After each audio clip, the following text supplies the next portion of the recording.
Actress Natalie Wood was found dead today. Her body was found floating here. Officials said she apparently drowned accidentally. But nothing further on the circumstances. Natalie Wood foi a atriz mais quente de Hollywood em uma geração. Ela foi de estrela mirim a grande celebridade. Era como se ela tivesse nascido para ser filmada. A Natalie era uma estrela com todas as letras. I don't think about you when we're not together. Ela se casou com a lenda do cinema Robert Wagner não uma, mas duas vezes. I'm not making any sense. E o casal possuía um estilo de vida espetacular. Eles eram o casal dos sonhos de Hollywood, o ideal.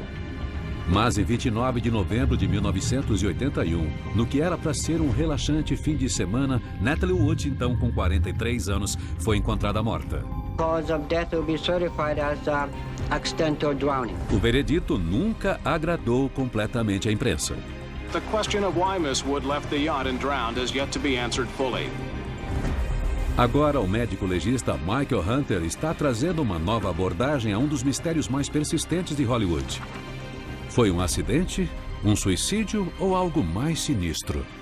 Eu quero entender como essa mulher fisicamente saudável acabou se afogando no Pacífico. Autópsia de famosos. Natalie Wood.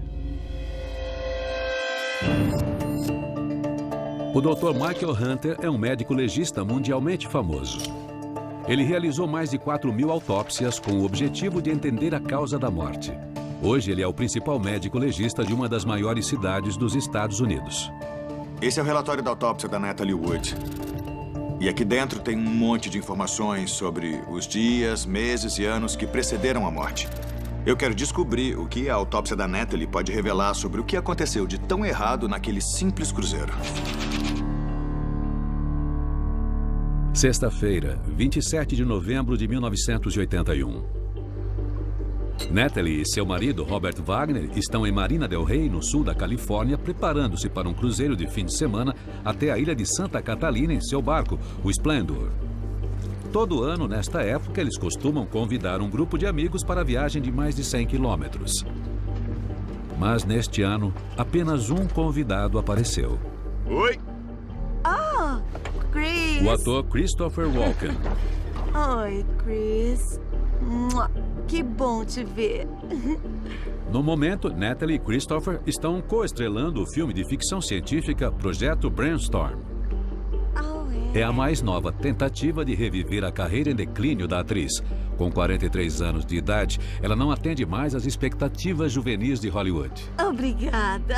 Era uma época difícil porque ela estava sentindo a passagem do tempo. Ela estava preocupada que os papéis iam ficar mais difíceis de conseguir. Ela ainda fazia filmes, eles só não faziam sucesso. Ela ainda era uma mulher muito bonita, mas não era mais o momento dela. Quando ela foi escalada para o projeto Brainstorm, foi uma oportunidade para Natalie se restabelecer como uma atriz séria, para ser considerada mais uma vez como alguém digna de um Oscar. Mas atuar ao lado de Christopher Walken aumenta a insegurança de Natalie. O Christopher Walken fazia o marido dela, ele era mais novo que a Natalie. Ela estava com 43, que é uma idade perigosa para uma atriz em Hollywood. Ela estava preocupada com umas cenas de flashback do casamento em que ela ia ter que parecer ainda mais jovem. Natalie Wood nasceu em 1938 em São Francisco. O cinema foi muito importante para ela e para sua irmã, Lana, desde a infância. Eu e a Natalie tínhamos 8 anos de diferença. A minha família era praticamente comandada pela minha mãe. Com toda certeza. E ela adorava tudo que tinha a ver com Hollywood. A mãe de Natalie decidiu que transformaria sua filha mais velha em uma estrela. A mãe da Natalie, a Maria, era completamente obcecada. Ela preparou a Natalie para o estrelato, para a grandeza, desde o nascimento. A mãe praticamente vivia a vida através da filha. Ela era uma garotinha linda, perfeita, que ia ter tudo o que a mãe sempre sonhou para si. A visão de Maria se concretizou quando, aos 7 anos, Natalie alcançou o sucesso graças a um papel no filme clássico De Ilusão Também Se Vive. Ela recebeu aquele papel e transformou em algo de que todo mundo se lembra. A primeira coisa que eu notei na autópsia é que o cabelo era longo e castanho, os olhos eram castanhos e ela tinha o corpo de uma mulher caucasiana bem nutrida e bem desenvolvida. A autópsia afirma que não havia lesões no escalpo ou no crânio.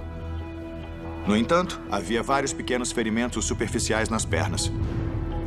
Aprofundando, eu vejo que o pulso esquerdo estava levemente deformado. Isso é típico de um osso quebrado que não se curou direito. Em 1948, Natalie, com 10 anos, estava filmando uma cena de ação para seu mais novo filme, A Grande Promessa. A Natalie tinha que atravessar uma ponte.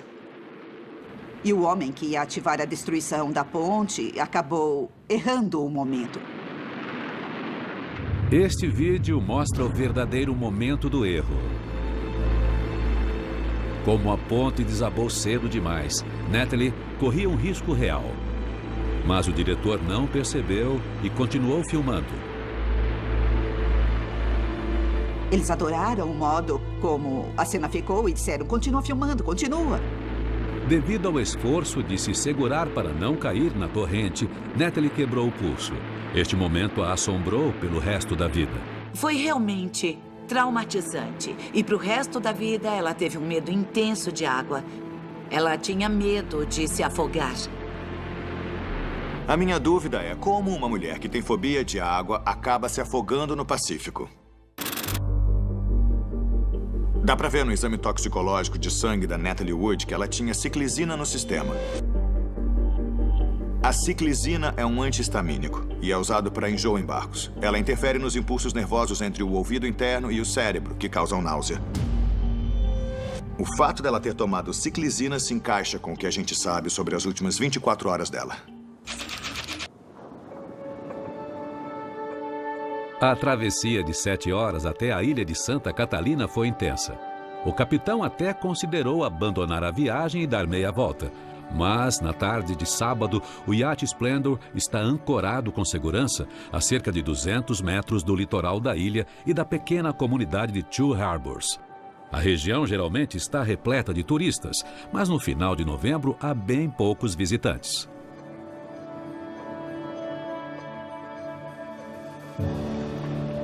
Por volta das 2 da tarde, Natalie e Walken decidem levar o bote do Splendor à costa. Eles não avisam a Wagner que estão saindo. Two Harbors possui apenas um bar, Dogs Harbor Reef. Natalie e seu colega de filmagem começam a beber no meio da tarde. Ela adorava vinho. Ela não costumava beber destilados. Ela, às vezes, bebia um Blood Mary. Ela bebia socialmente. Quando abriram o estômago dela, sentiram um cheiro forte de álcool. O teste revela 0,14% de álcool no sangue dela. Quase o dobro do limite para dirigir nos Estados Unidos. Nós já sabemos que tinha ciclizina no sistema dela, o que amplifica os efeitos intoxicantes do álcool. Eu fico surpreso dela ter sido tão irresponsável. Misturar drogas dessa forma pode ser incrivelmente perigoso. Os funcionários do Dogs Harbor Reef estavam acostumados com a presença de celebridades e não deram atenção às 2 estrelas de cinema bebendo no bar. Mas a indústria de fofocas de Hollywood já estava interessada em Natalie e Walken há algum tempo. O Christopher Walken gostava da Natalie Wood. Ele gostava dela e ela gostava dele. Depois de um tempo, nós, da imprensa, começamos a ouvir que talvez eles se gostassem um pouco mais do que deveriam. Após quase 40 anos na esfera pública, Natalie estava ciente dos rumores sobre ela. Ela sabia que os outros observavam ela, julgavam ela. E isso se tornou exaustivo depois de um tempo. Se tornou um problema para ela. Ela queria voltar a ser uma pessoa normal. No relatório, dá pra ver que ela tinha uma receita para Placidil, um sonífero muito forte. A receita era para 30 comprimidos, era de um mês antes e tinha poucas pílulas sobrando. Então nós podemos concluir que ela estava tomando um comprimido por dia.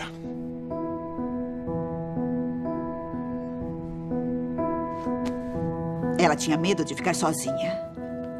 Então ela tomava remédio para poder dormir. Acabou virando um hábito, uma daquelas coisas que parecem bem normais. A dificuldade de Natalie para dormir remontava à sua infância e a relação intensa com sua mãe. Elas eram quase uma só, como se estivessem grudadas de um jeito terrivelmente prejudicial. Como ela era uma atriz mirim, a mãe acabou criando esse medo nela de que ela seria ou poderia ser sequestrada. E a Natalie começou a ter um medo intenso de ficar sozinha. Natalie recorreu aos soníferos para aliviar sua ansiedade. Ela estava em Hollywood, que é praticamente o centro da hipermedicação. Todos os problemas eles consertam com um comprimido. São 3 da tarde. Natalie e Christopher Walken estão bebendo sem parar há 1 hora. Eles saíram do Splendor sem avisar Wagner. E, ao perceber que eles não estavam no iate, ele pede que o capitão Dennis Davern chame um táxi aquático para ir à terra firme. Wagner e a Natalie adoravam se alfinetar, mas às vezes passava dos limites. Ela bebia muito, ele bebia muito, e era um território muito perigoso. Eu vejo isso o tempo todo. Pessoas embriagadas têm funções cerebrais reduzidas, e isso leva a decisões ruins e, geralmente, a situação acaba saindo do controle. 28 de novembro de 1981, no dia anterior à sua morte, Natalie, seu marido Robert Wagner, o ator Christopher Walken e o capitão do iate, Dennis Davern, estão bebendo em um bar na costa oeste da ilha de Santa Catalina. Às 8h30 da noite é a hora do jantar. Mas, após poucas garfadas, Natalie devolve sua comida e brinca. Eu vou beber o meu jantar. Olha, eu vou beber o meu jantar, tá bom?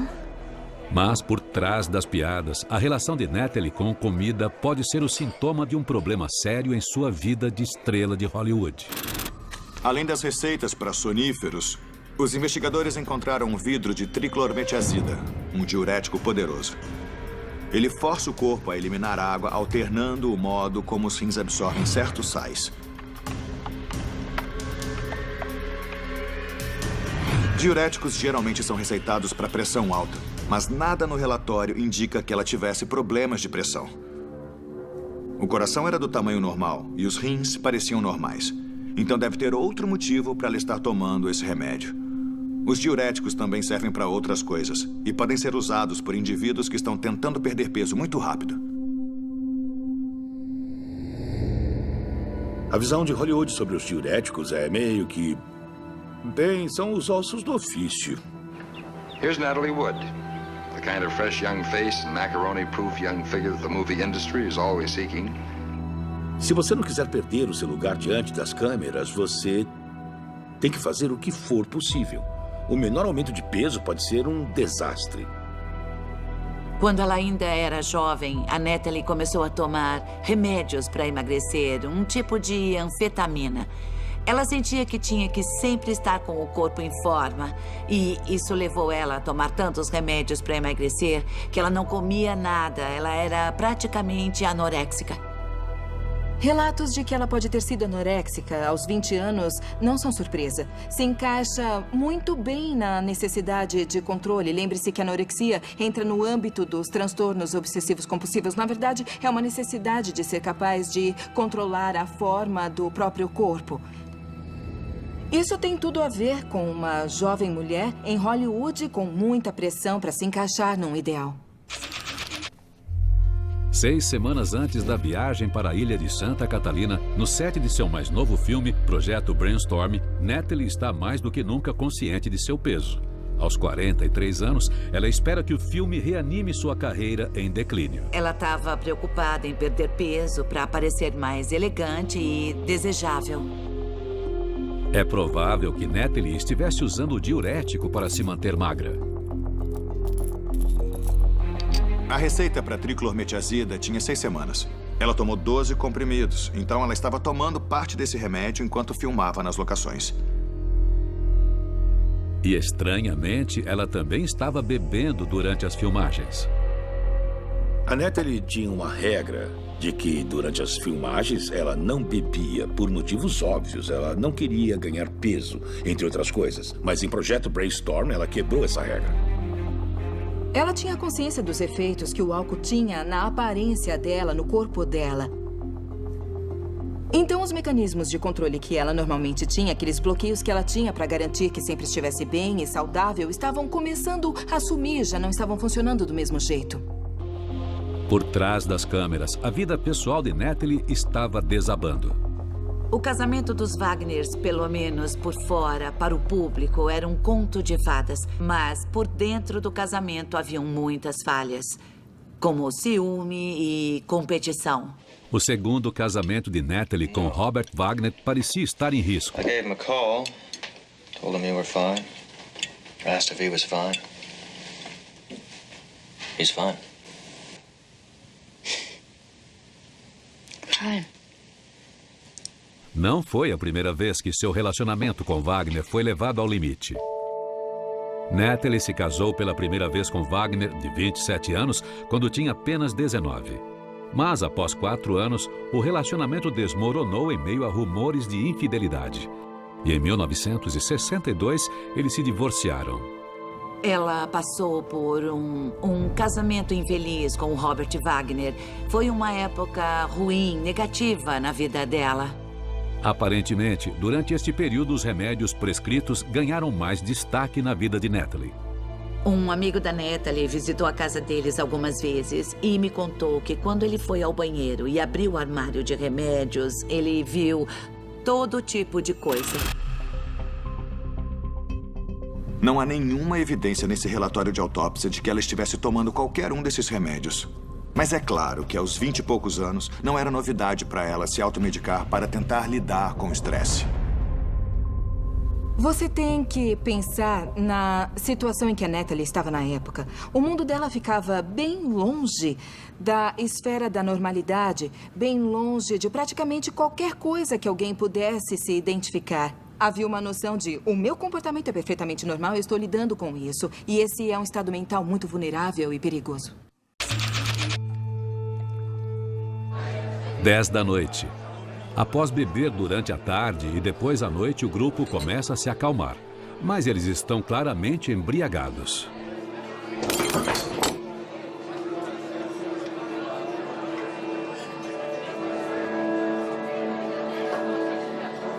O gerente do restaurante está tão preocupado com a condição deles que chama o capitão do porto e avisa para que ele fique de olho no grupo enquanto eles retornam ao iate em um bote.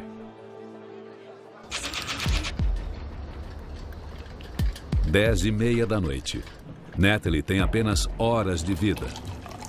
Nos interrogatórios, as 3 testemunhas afirmaram que a festa continuou no iate.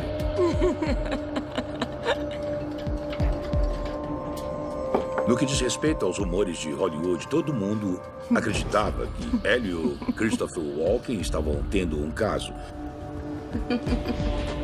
E o Robert Wagner, quase com certeza, também acreditava.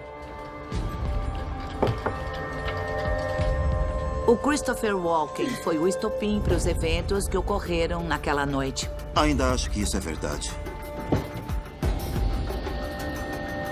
De acordo com o capitão Dennis Davern, Robert Wagner ficou cada vez mais agitado quando Christopher Walken tomou o lado de sua esposa em uma discussão sobre o casamento.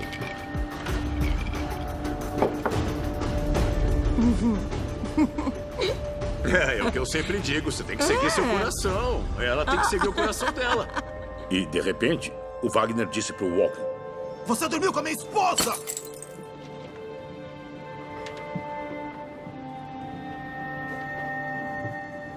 A Natalie ficou chocada, perplexa. Na hora, ela se levantou e desceu as escadas.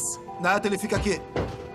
E tudo acabou resultando em uma série de eventos muito confusos, perigosos e obscuros.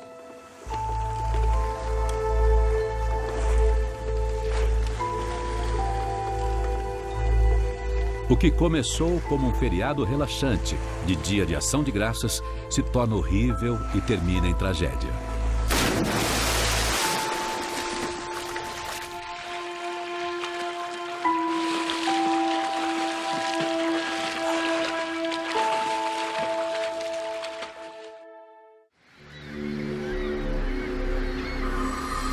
O corpo dela foi encontrado às 7h30 da manhã seguinte, vestido com uma jaqueta vermelha.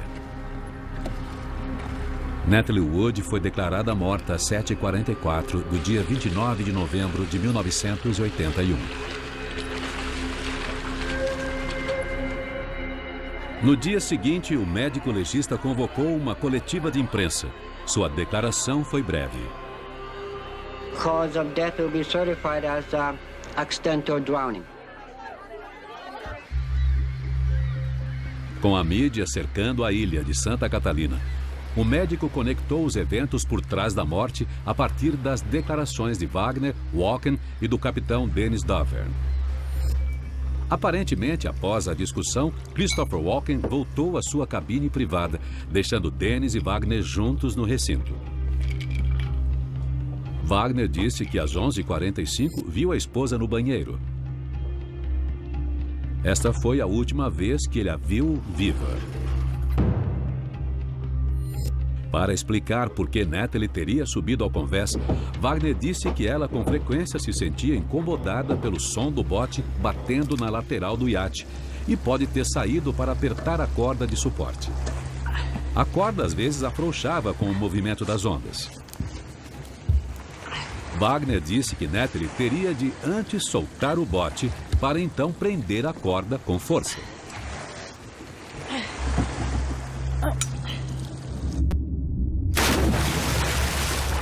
Então, tanto Natalie como o bote foram arrastados pela corrente do oceano. Quando o bote foi finalmente encontrado, a equipe de busca relatou marcas de arranhões na lateral. E isso os fez acreditar que Natalie teria tentado se salvar procurando subir no bote.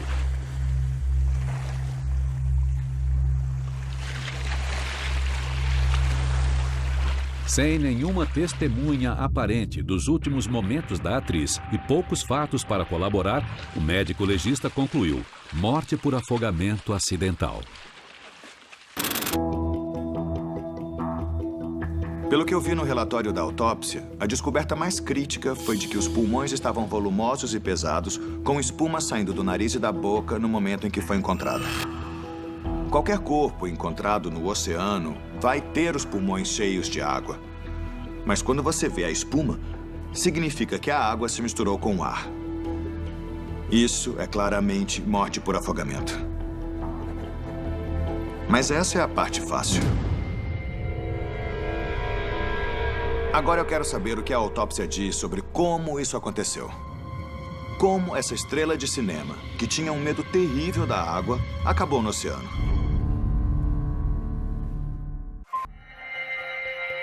Eu fico surpreso que o exame toxicológico da Natalie tenha investigado a presença de barbitúricos. Barbitúricos são depressores do sistema nervoso central, relaxando todas as partes do corpo. Isso resulta no sedativo muito eficaz. Mas este remédio pode ser mortal. Sem antídotos conhecidos, uma overdose de barbitúricos também é uma maneira eficaz de cometer suicídio. O fato de que este teste tenha sido feito sugere que eles realmente consideraram que barbitúricos tiveram algum papel na morte dela. Após seu divórcio em 1962, Natalie se relacionou com uma série de homens de alta classe. Para ela, a festa não tinha acabado, com certeza. Ela começou a sair com alguns dos homens mais desejados do mundo. Warren Beatty, Frank Sinatra, Steve McQueen. Mas, apesar das aparências exteriores e uma carreira de sucesso no cinema, Natalie passava por dificuldades. Em novembro de 1964, durante um intervalo de fim de semana, nas filmagens de A Corrida do Século, o estilo de vida hedonista de Natalie encontrou um final repentino.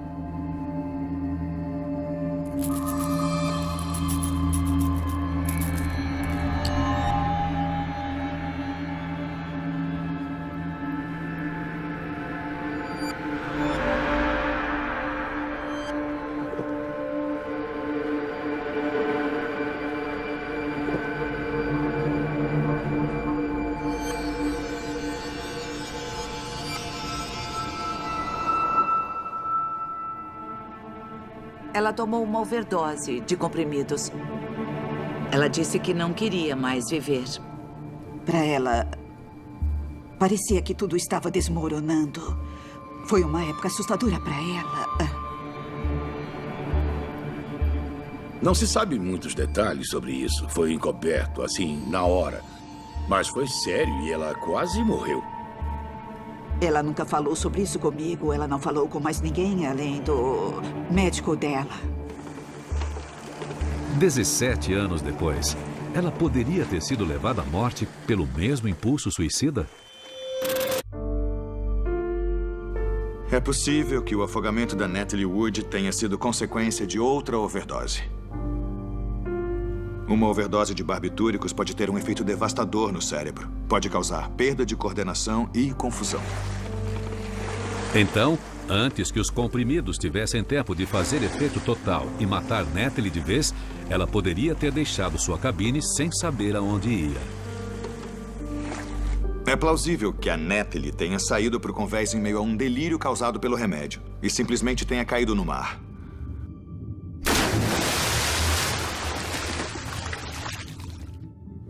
Mas o relatório toxicológico mostra que não havia presença de barbitúricos no sistema dela. Isso elimina a alternativa de uma segunda tentativa de overdose. No entanto, isso não elimina o suicídio como uma possível explicação para a morte dela. E escondido em meio ao exame neuropatológico, eu vejo um possível motivo para suicídio. Existia algo anormal no cérebro da Natalie. O sulco que separava o lobo frontal do lobo parietal era anormalmente largo. A julgar pelo relatório, parece que houve uma perda de tecido. E isso pode ser um sinal de alguém com uma doença progressiva do cérebro. E se a Natalie soubesse que tinha algum problema no cérebro, isso poderia ser um motivador para o suicídio. Uma doença terminal não seria novidade na vida de Natalie. Ela cuidou do próprio pai durante os meses que precederam sua morte. A doença do meu pai foi realmente muito chocante, muito perturbadora para a Natalie. Ela amava muito ele. Ele teve de ser acamado e a morte dele foi uma época muito difícil para ela. Foi realmente muito difícil.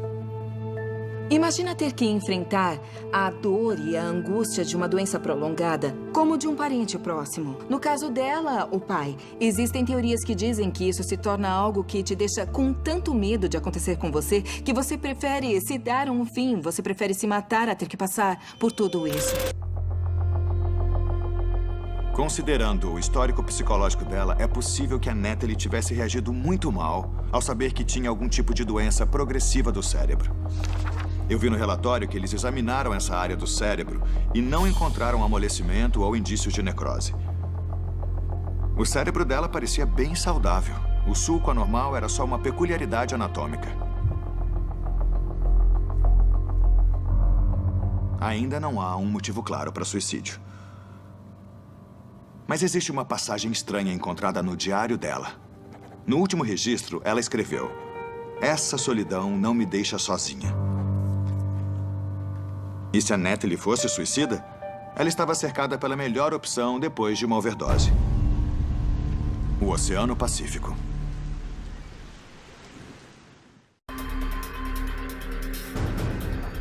Até agora, eu descobri que a Natalie Wood tinha um histórico psicológico problemático que inclui uma antiga tentativa de suicídio. Então estou considerando a possibilidade de outra tentativa de suicídio. Desta vez, por afogamento.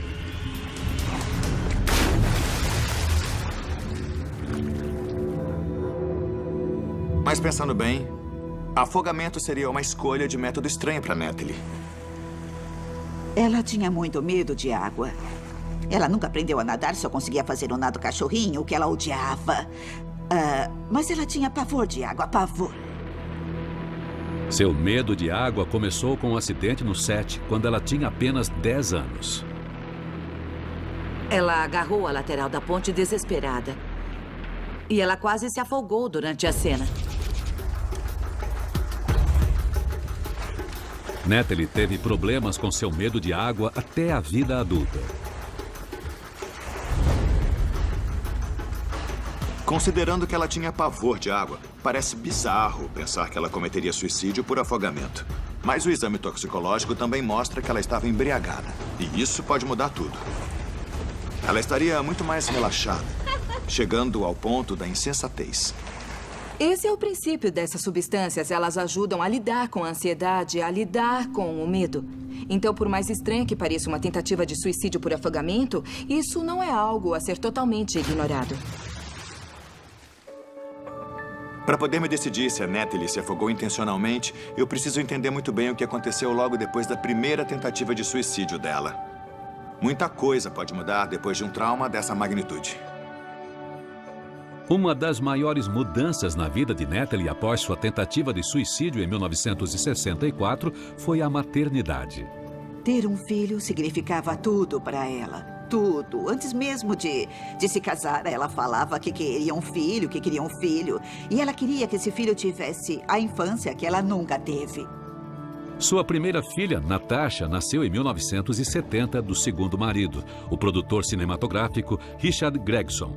4 anos depois, ela teve outra filha, Courtney, com Robert Wagner, com quem ela se casou novamente. Se tornar mãe deu a Natalie força para enfrentar seus demônios. Ela começou a fazer psicanálise. Ela sempre fazia questão de não perder nenhuma sessão. Estava até nos contratos dela que, de vez em quando, ela ia ter sessões de 1 hora com o terapeuta. Natalie recobrou o controle da própria vida após chegar tão perto de perdê-la. E havia evidências no Splendor que, 17 anos após sua tentativa de suicídio, Natalie ainda estava utilizando medicamentos.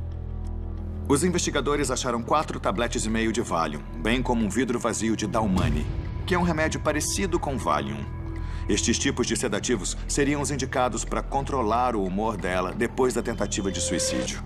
Considerando como a Natalie se dedicava às filhas, o compromisso dela com a terapia e o enorme medo da água, eu acho que dá para eliminar suicídio. Eu preciso procurar em outro lugar a explicação de como a Natalie foi parar na água e, para isso, eu tenho que levar em conta cada momento antes da morte dela. E um elemento-chave é quanto tempo ela ficou dentro da água antes de morrer. A autópsia inclui um parecer de que quando o corpo de Natalie foi encontrado por volta das 7h30 da manhã, não havia rigor mortis. Seu corpo não havia enrijecido. Isso convenceu parte da equipe de resgate de que ela ainda estava viva cerca de 2 horas antes de ser encontrada. O rigor mortis é um dos métodos mais conhecidos para tentar descobrir quando alguém morreu. Ele é causado por um aumento na tensão muscular após a morte. Em circunstâncias habituais, ele leva entre 2 e 6 horas para aparecer. Natalie desapareceu por volta da meia-noite. Seria possível que ela tivesse sofrido na água durante várias horas? O rigor mortis é um processo químico altamente influenciado por fatores do ambiente como temperatura. E água fria, em particular, desacelera o rigor mortis, tornando difícil determinar o momento da morte, especialmente em um afogamento como esse. Eu vou ter que procurar o horário da morte em outro lugar.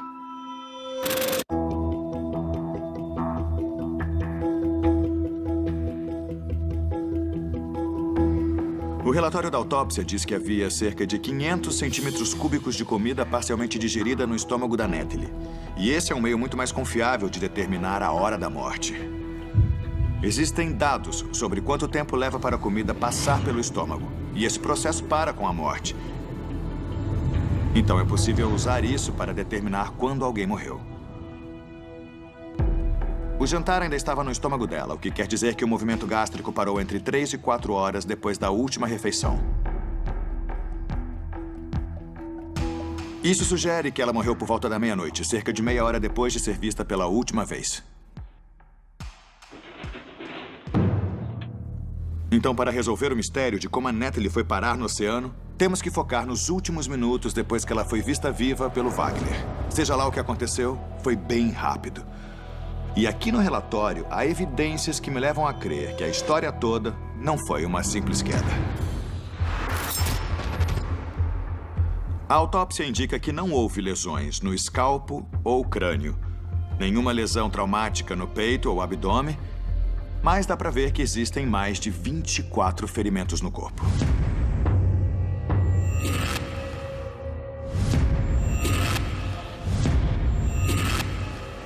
Os ferimentos são recentes e sem cicatrizes, o que revela que foram infligidos dentro das últimas 18 horas. Eles podem ser só lesões simples, resultantes de quando ela estava tropeçando pelo iate ou se agarrando ao bote. Mas, para mim, parece que pelo menos um dos ferimentos pode ser defensivo. A lesão no antebraço direito pode ter sido infligida enquanto ela estava tentando se proteger. E a lesão grande no joelho pode ter sido resultado de uma queda no convés. Então eu tenho que considerar a alternativa da Natalie ter sido atacada momentos antes de ir parar no oceano.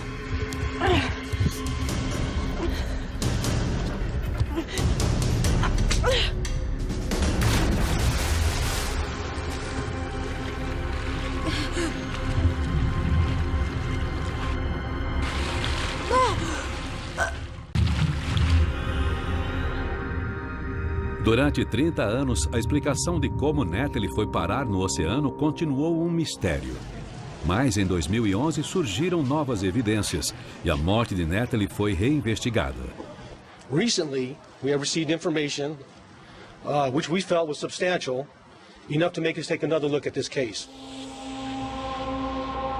No centro desta nova investigação está Dennis Davern,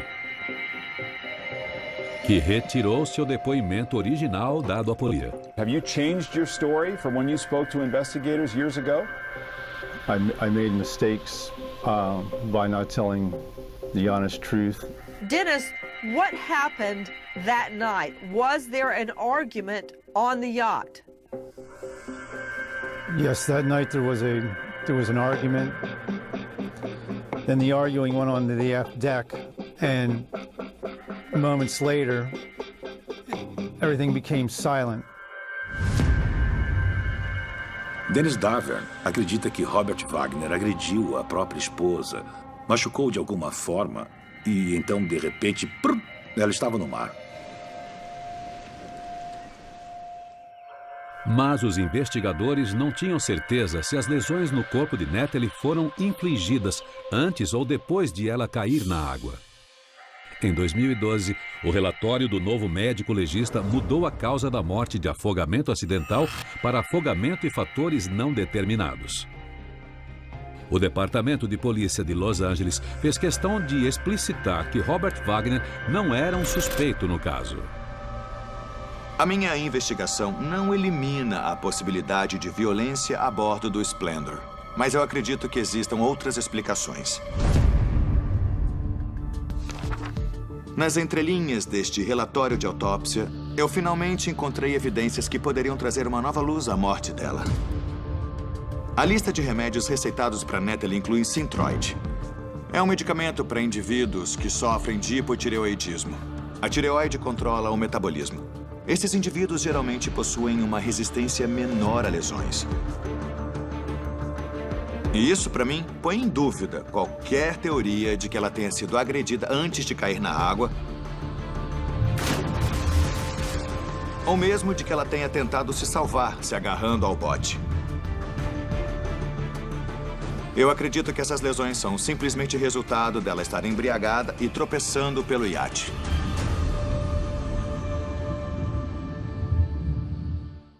Esse é um caso complexo, com muitas incógnitas. E esta é a sequência de eventos que eu acredito ter levado à morte dela. 28 de novembro de 1981, por volta da meia-noite. Essa mulher tinha uma rotina. Ela tomava um sonífero toda noite, o Placidil. Mas o exame toxicológico não mostrou traços de Placidil. Isso sugere que ela ainda não tinha tomado o remédio. Mas o relatório mostra a presença do analgésico propoxifeno em uma concentração de 0,07%. E isso sugere que ela provavelmente tenha tomado esse remédio cerca de 2 horas antes da morte. Destinado ao uso hospitalar para tratar enxaquecas, propoxifeno era às vezes utilizado para tratar insônia, pois além de eliminar a dor, o comprimido causa sonolência 60 minutos após ser tomado. O propoxifeno, combinado com a ciclizina que ela usou para náusea e o álcool, pode criar uma mistura mortal, roubando dela a habilidade de sobreviver. Por volta da meia-noite, nós sabemos que alguma coisa levou a Natalie a colocar uma jaqueta e sair para o convés. A combinação de drogas pulsando no sistema dela pode ter afetado a coordenação, prejudicado o discernimento e feito que ela perdesse o equilíbrio.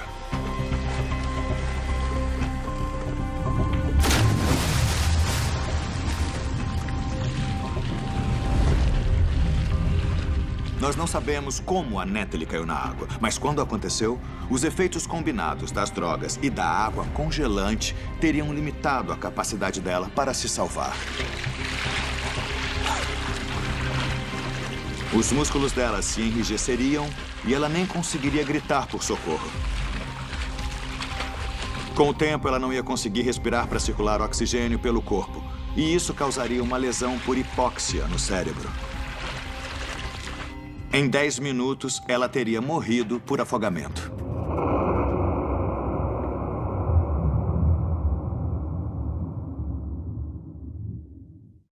Este foi um trágico final para uma vida extraordinária.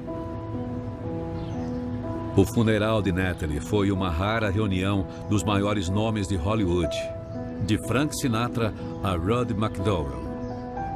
She found a way not only to put life into her art, but to put art into her life. Foi quase como a morte do John Kennedy. Parece que todo mundo se lembra e sabe onde estava quando a Natalie morreu. Ela era uma parte especial da cultura norte-americana. Os dois maiores medos dela eram estar sozinha e estar na água. E esse acabou sendo o fim dessa linda mulher. A Natalie tinha uma essência mágica. A Natalie agradava homens, a Natalie agradava mulheres. Todos queriam ser amigos dela, ser irmãos dela, ou se casar com ela.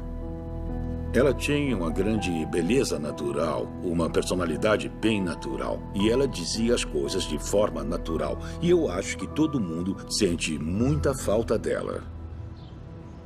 Versão brasileira, Vox Mundi. Potato.